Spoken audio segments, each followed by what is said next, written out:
relevant on YouTube is something that we all thrive to do. Unfortunately, with YouTube's, immensely growing channels, content creation, and shorts, it's hard to do so. And as we'll see in today's video, a YouTuber by the name of Jelly has unfortunately hit that time in his life where his channel has officially died, and he's just doing it to the point of where, at this point, he's just doing it for himself, just to, keep himself busy, I have a feeling. We're going to take a look today at a brand new video by the creator SunnyV2 about the decline of Jelly. Bro, a lot of you OG viewers will remember who Jelly is, but for those of you that don't, dude, he was like one of the prime gaming, kid-friendly, if you want to call it that, YouTubers of 2014. And I think that was the last time I watched him too. God, I haven't watched him in years, man. It's been a long time. I remember he appeared in YouTube Rewind as one of YouTube's top viewed creators of 2019.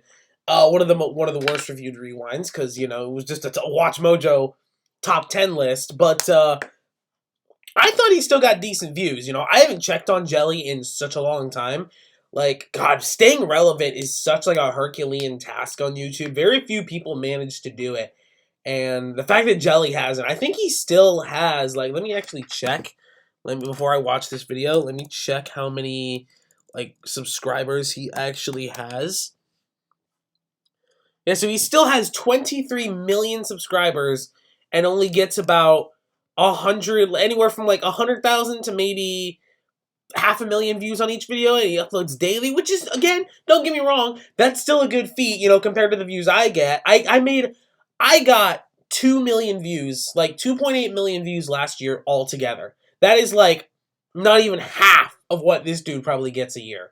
So, let's see what Sunny has to say about how Jelly lost his audience, which is what we're going to react to. By the way, subscribe to SunnyV2. SunnyV2 makes awesome videos. Maybe I could take away from this video and see how to stay relevant on YouTube.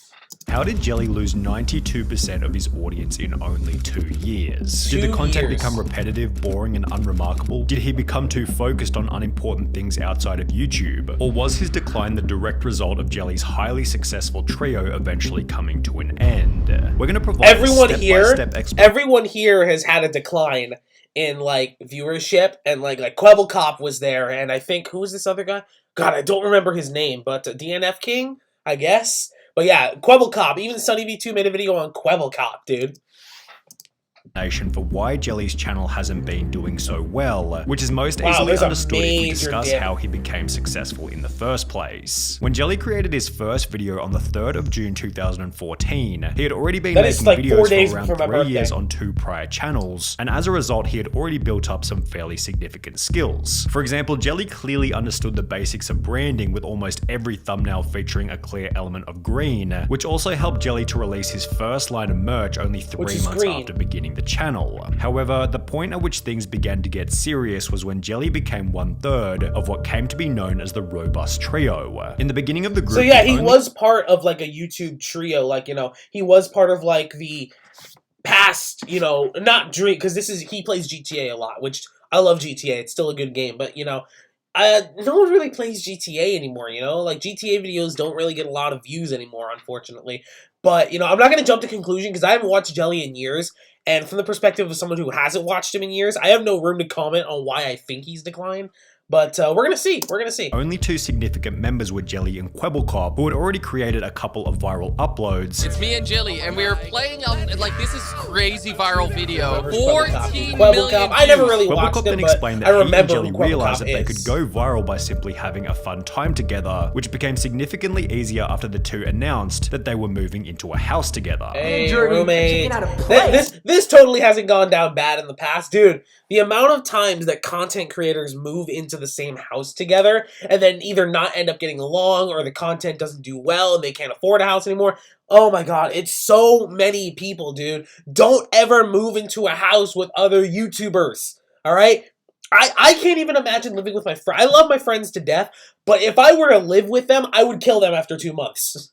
That is a joke, by the way. YouTube, I am not actually going to kill someone. Please do not demonetize me for that. This is the place where me and Jordy are hopefully gonna live. And while Jelly and Quabblecop were already getting insane views as a duo, which it will be they after still adding do a third member that things began to get crazy. Slogo Man or Slogo appeared on Jelly's channel for the first time in a video titled Sailing with Monster Trucks, and after this video received an above average view count, Slogo became a regular part of the group. Since they played GTA 5 more than any other game, they'd collaborate and grow together in almost every single video. With Josh there was a much better chemistry. Jordy is always the one who's probably the best at the game. Josh is always the annoying one, and I'm always the one that rage quits. And I feel like that's a good chemistry. all of them. It works very well. Which resulted in Jelly reaching 1 million subscribers only 12 months after creating his channel. 1 year. I saw it. That is astronomical. I've been seriously creating content since and by seriously I mean uploading and monetizing it. I've been doing that since 2017, and I don't even have 50,000 subscribers. Like, that is just not sad, but like, it just goes to show, you know, there's no skill involved. I'm not saying that these guys aren't funny or talented, because they are, but I'm just saying, I was talking with one of my friends earlier, and we were discussing how there is no talent involved in the game of social media. It's all luck. So don't think that you're going to get popular by having a lot of talent or being skilled at something. It's all luck.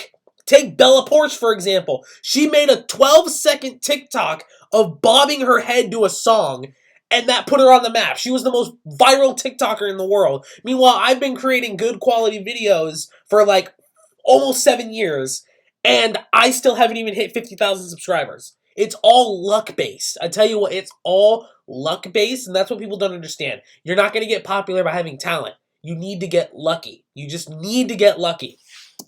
Quabblecop and Slogo were becoming closer and closer friends every single day. And in the meantime, just having banter, just roasting each other, and we were very close friends. Like, we spoke to each other every day, you know, we were there for each other every day. We knew everything about each other. It was just so much flipping fun. With the fun nature of the content helping them to innovate into making real life videos. We can do videos together in real life, and people like that even more. This one is 23.5 million views. As mentioned by Quabblecop. See, the problem is like, you know, the fun starts to die out, you know? You've done so much with all your friends for so long that eventually you kind of run out of ideas, you know? You kind of be like, I mean, what do we do now? And eventually it's just like, it doesn't become fun anymore, you know? The people that I used to talk to with daily, I barely talk to once a month anymore, if that. Because it's like, you get older, the older you get, the more you realize that you don't have your childish side anymore. You're not going to be able to have fun your whole life. Jobs, work, everything, that all gets in the way. Some of their real-life videos performed unbelievably well, such as this simple 5-minute Q&A on Slogo's channel, which to this day has received over 17 million views. Over on Jelly's channel, don't even have that many total views on my channel. Equally popular, and as a result, Jelly passed 5 million subscribers only a year after hitting 1 million. By 2019, Jelly was gaining well over 200 million views every single month, helping him to receive his diamond play button and purchase a $6.5 million property in Monaco. However, while it was clear that I'm working a minimum wage job and doing YouTube, and I am still living with my parents. Oh, this is just making me realize how sad my life actually is. I'm amounting to nothing in my life. My family's disappointed in me. While it was clear that Jelly was in a better spot than ever, 2019 would also mark the point at which the robust trio began to fall apart. Yeah. While Jelly and Slogo continued to collaborate on numerous different gaming videos, Quabblecop instead began to focus on reaction content and therefore began to appear in fewer and fewer of Jelly's videos. Because he makes a lot of his own videos, the robust trio was dissolving in front of everybody's eyes, but it didn't actually have all that much of an impact on Jelly's views, which if anything only continued to grow after Quabblecop left. By taking a quick look over Jelly's content at the time, we can see that he still had an abundance of different games to play. He was constantly innovating with new ideas, titles, and thumbnails. I mean, look at those views, dude. Those views speak for themselves. Robust became a trio once again after Quabblecop was replaced by a YouTuber named Craner, who had the most subscribed channel in all of Denmark. 3 months after Craner joined, Jelly was able to achieve his highest monthly view count ever at 511 million in May 2000. Dude, 511 million views, which is equivalent to, I want to say, around, let's see, like a million views, $2 per 1,000 views, that's like $2,000. 5 million is equivalent to like 10. That's easily 100,000. No, not even that. That's easily like a couple, like fucking $500,000 in 1 month. What the fuck, dude? Holy shit! What I would give for this type of viewership. Oh my god, but you see what I mean by, like, you know, people move on and do their own stuff on their channel. You know, Kwebbelkop is focused on more reaction content, which was not only easier to make, but gets more views, ironically. And, you know, the problem with growing your name off of which is why I'm kind of glad that I have a slow growth. The problem with growing your name off of, like, a shout out or something is that you have this influx of people that want a million different things at a million different times, you know? So, like, you know, each of these guys was getting their own shout out, growing their own channel where they were giving other people shout out and they were growing their own channel. They would collab together, and it just falls apart when your claim to fame comes off the back of someone else. Because then it's not legit fame. Because then that person that gave you the shout out, their fans expect that content from you. And then when you don't provide that, people get mad. So then you provide that content to the newer audience, and then your old audience gets mad. You can't win. You cannot win in this game of YouTubing. It's not fun. It's really not fun at times. That's why I do what I just farted, by the way. That's why I do what I want at times, you know? I'm just like, I don't give a fuck what anyone... I don't care if y'all want close to your heart. You're getting me reacting to SunnyV2. I don't care what y'all want. Sometimes I just need to make more laid-back content and vent to you guys for a little while. That's why I do shit like this, to have like a serious discussion with y'all. Million in May 2020. However, you don't have to be an expert in data analytics to see that after May 2020, something began to go horribly wrong. Now, we should begin by stating that there was unavoidably going to be some kind of decline from his 500 million view high point, as almost every gaming YouTuber was going through this same early 2020 viewership surge as a direct result of the pandemic. So if we ignore these views which had come about from people simply being at home, the real decline of Jelly began in early 2021. To cut Jelly some further slack, we should also highlight that Minecraft, Among Us, and GTA 5, the three main games that he was making videos on at the time of his decline, were well past their peak in popularity on YouTube, and therefore you could definitely make the argument that the first reason for Jelly's viewership decline was that people were simply getting bored of watching these games. I kinda had a feeling, because again, no one really watches GTA anymore, do they? I mean, I like GTA videos, but like, not a lot of people do anymore. And most of these kids spend a lot of their time on TikTok nowadays, you know? Is a problem still faced by the gaming genre today. There haven't been any hugely popular game releases after Among Us in February 2021, which was basically the same month where Jelly's views began to decline. Therefore, the most popular games that Jelly can play are Roblox, Among Us, Minecraft, and GTA 5. The only reason those games are really popular nowadays is because of their meme status, dude. No one plays, you know, Minecraft or Roblox because they really care. A lot of people play that shit because of the memes, and it gets them popular, you know? Memes are the way to go on YouTube, man. I swear. It's like, oh my god, it sucks, but it's true. I know some of y'all don't want to hear me say this, but it's true. As a social media influencer, dude, the only way to get popular is through memes. Dude, this kid, like I said, I've been making content for so many years with very little growth. Meanwhile, this little kid got interviewed about liking corn and is making more money than I've made in 21 years. Isn't the world just fair? It's not, people. It's really not fair. Years beyond their peak in popularity. Jelly has clearly noticed this problem himself, judging from one of his tweets reading, "Can GTA 6 just be released already?" With a possible motive for this being that Jelly is tired of playing the same old games on his channel. This might also provide an explanation for why Jelly's if my job was to play Minecraft or fucking Roblox, like, for my entire life, I think I'd go insane too. Now I think I understand why Minecraft YouTubers become pedos. What? No, I don't. It's a joke, people. It's a joke. Content has become a lot more repetitive and far less innovative. Back when his views were exploding in 2019, Jelly was pushing the absolute limits in terms of ideas, thumbnails, and titles, which as mentioned previously, was aided by the abundance of different popular games. These days, however, it feels as though Jelly isn't pushing these boundaries in the same kind of way. The ideas, thumbnails, and titles feel almost identical to where they were 3 years ago, but they're now being applied to less popular games. Then there's the problem of the content itself, which in all honesty just doesn't feel like there's that much effort going into it. Sure, the editing on each video is fantastic, but they give off the vibe that Jelly's just played some random game for 30 minutes, sent the footage off to his editor, and taken the rest of the day off. Now, I'm sure that this certainly isn't the case. And there's really nothing wrong with that. I mean, that's pretty much the life of a YouTuber. I mean, I've always said that I would never hire an editor because I like my videos to be done the way that I like it. It's like with me cleaning. All right, if it's not done my way, it's not done right, which is why I don't think I could ever hire an editor, because I like my shit done my way, and I don't like anyone else's influence on it.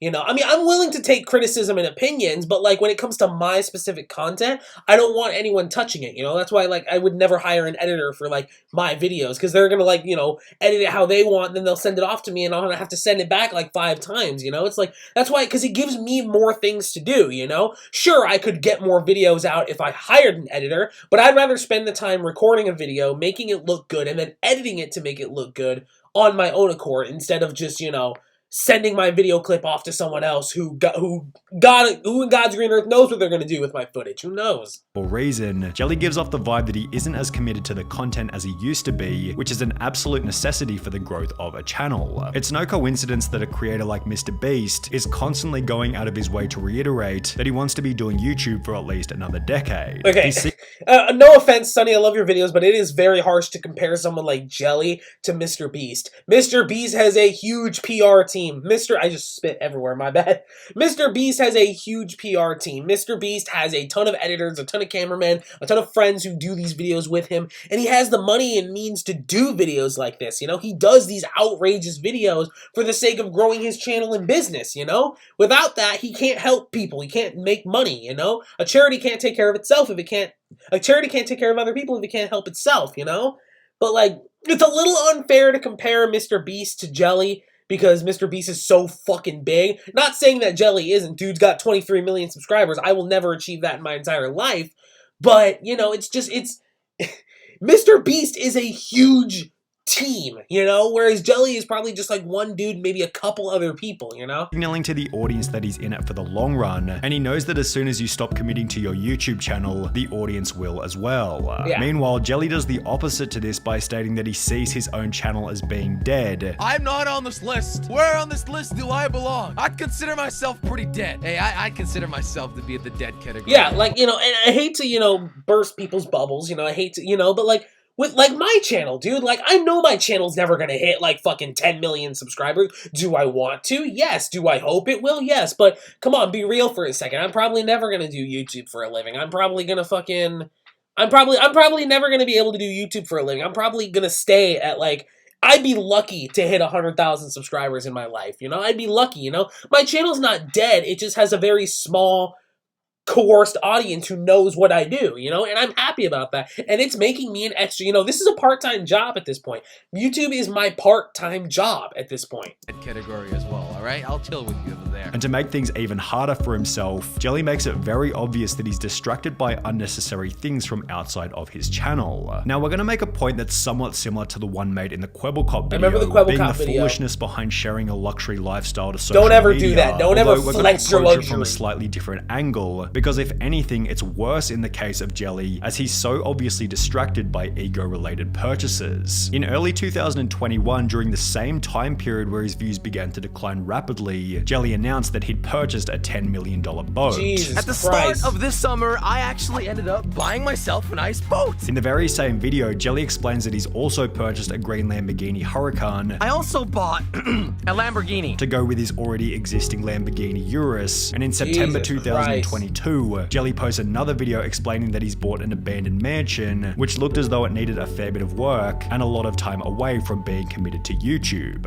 It's a bit of a mess. I didn't make the mess, okay? I just bought it like this. So why is this a problem? I see so many business people get burned, and what they do is they start making some money, and then their lifestyle just creeps and it grows into this massive hungry beast that then consumes them. And what you've got to be very careful with is you can't let the byproducts of your thing distract you from your thing.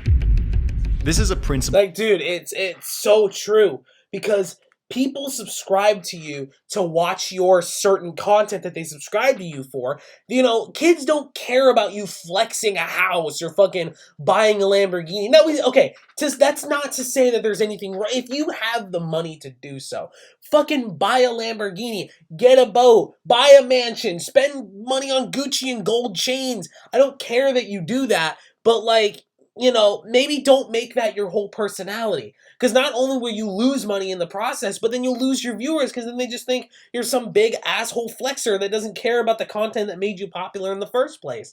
It's like, yes, if I get a Lamborghini, I'm gonna post it, and I'm gonna post about it on Instagram, but I'm not gonna make a whole video, flexing my shit, Makes it seem like I'm so mad at Jelly for doing this. There's nothing wrong with a social media influencer flexing their wealth, what they've bought. Go for it. I don't care. Just, don't make it your whole personality, Do other things. This is a principle that someone like Mr. Beast understands perfectly. He's always voicing his disdain for luxury and anything that removes the focus from the growth of his channel. Beast doesn't have on the other end of the spectrum, you have someone like Jelly, shit. who seems to be searching for distractions, and it's clearly having an impact on his ability to produce top quality content. For example, in July 2022, Jelly uploaded a video titled "This Isn't Working Out," in which he'd explained that after many years, he was no longer able to produce 2 videos per day, and was instead going to start releasing just one. Starting now, I am gonna quit posting 2 videos a day. This was justified by Jelly stating that I can't even post 2 videos a fucking week. I'm just kidding. No, but like seriously, I can barely get, my schedule is so busy right now, dude. I can barely, now I know being a full-time YouTuber, it's probably easier to do so, but I struggle to get out 4 videos every week. These motherfuckers are posting 2 to 3 times a day, dude. I can't even imagine. Even if I did YouTube full-time, I don't think I could post 2 times. Because again, the more you post, the more tired you get of doing the content. And to the point where it just becomes a chore and you don't enjoy doing it anymore. Quality of each video should increase. Lowering the quantity should up the quality. At least that's my goal. If I can spend more time on a video, that video will turn out better. Although the quality didn't actually change much after posting this, meaning that Jelly was simply uploading half as often as before, with minimal change to the substance of the videos. Then there was the collapse of the robust trio, but for the second time. We mentioned earlier that Quebblecop, who had close to 15 million subscribers, left the trio in 2019, but was instead replaced by Denmark's most subscribed YouTuber called Craner. Well, Craner continued to play with Jelly and Slogo for roughly 2 years. However, like Quebblecop, he also began to appear in fewer and fewer videos. In May of 2022, fans noticed that Jelly and Slogo had removed any mention of Craner in their video descriptions, leading everybody to believe that Craner had been kicked from the trio. Well, 4 months later, Craner would take to his YouTube community tab to make the following announcement. Too many theories out there about why I'm not recording with the guys anymore, and I thought, although I always like to keep private, why not just address it so people don't get the wrong idea? Jelly and Josh are great people and I wish them the best. Last year and also somewhat into 2022 was the toughest time I've gone through. I lost my dad, came out of a long relationship with my ex-wife around the same time too. As most of you know, this resulted in me not recording for weeks or a month at a time. The guys were very understanding and sweet. However, no drama happened. I didn't use them to garner attention then leave. And for people saying I just use them for views, wouldn't it make a lot more sense to stay recording with 2 of the biggest creators on the platform? I think so. I wanted to change and I wanted to do my own thing for once. This post not only You know what? Mad respect, dude. Hey, he was going through a lot. He had a lot of shit going down in his life. And, when you go through something like the loss of a family member, you start to realize about your own life more. You start to realize how valuable your own life can be from time to time. And you want to take time to yourself. You want to take care of yourself. You want to just focus on you or your family. You want to take time to yourself. You got to make sure that you do stuff that makes you happy. And if he wants to take time apart from the guys, that's all good. The end of the trio, which had made Jelly so successful in the first place, but it also felt like the death of innovation and authenticity on Jelly's channel. The robust trio represented a time when Jelly seemed passionate about making videos, as is highlighted in old comments such as, "I enjoyed it more when they were actually having fun, instead of just acting for family friendly." However, while this comment represents the tragic decline of a much-loved content creator, it simultaneously shows just how much of an impact these 3 legends had on the content creation sphere and the lives of millions. Seriously, man. Wow. I got deeply personal. I don't know why, man, but maybe it's just because I've lost so many friends over the years in my personal experience, but I understand what that can do to you, man. Now you just don't care about, having fun anymore. It's all about just let me at least be there for my friends, especially now that we're all older and grown up, It's more so the matter of, let me just be there for my friends as opposed to, let's just have fun, the innocence of your childhood is just gone. But with that being said, guys, hopefully y'all enjoyed the video. And if you did, don't forget to like, comment, and subscribe down below. Make sure to go check out the original SunnyV2 video right here on screen. Make sure to subscribe to SunnyV2 because he makes amazing videos. So with that being said, y'all, I love you guys. Thank y'all for tuning in every single day. And I'm going to see you guys in the next video. PokeTom is out. Stay awesome, guys.